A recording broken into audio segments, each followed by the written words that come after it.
নমস্কার বন্ধুরা, happy with রয় চ্যানেলে আজকে রেসিপি দই পনির। প্রথমেই পনিরগুলো আমি নুন হলুদ মাখিয়ে রেখে দেব এবং সাথে নিয়ে নেব ডুমো করে কাটা আলু এবং টমেটো। কড়াইতে তেল গরম হয়ে গেলে পনিরগুলো ভেজে নেব। পনিরগুলো ভেজে একটা আলাদা পাত্রে তুলে নেব। আমি যেরকমভাবে রান্না করছি বন্ধুরা, আপনারা এরকমভাবে খাবেন, পনিরটা খুব ভালো লাগে। দেখুন পনিরটা ভাজা হয়ে গেছে, তুলে নিয়েছি। কড়াইতে আরেকটু তেল দিয়ে তো ফোড়ন দিয়ে দিলাম সাদা জিরে এবং তাতে দিয়ে দিলাম আগে থেকে কেটে রাখা আলু এবং এতে সামান্য নুন হলুদ দিয়ে আলুগুলো বেশ ভালো করে ভেজে নেব।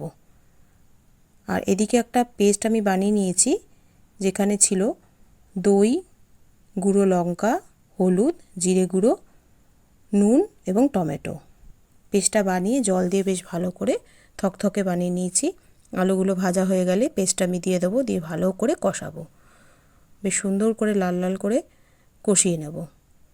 দেখুন কড়াই থেকে তখন মশলার থেকে তেল বেরোবে, তখন আমি ওই বাটিটা ধোয়ার জল আমি দিয়ে দেবো।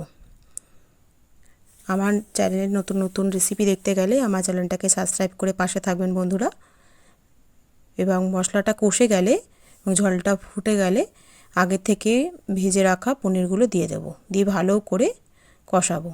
কষালেই তৈরি হয়ে যাবে আজকের রেসিপি।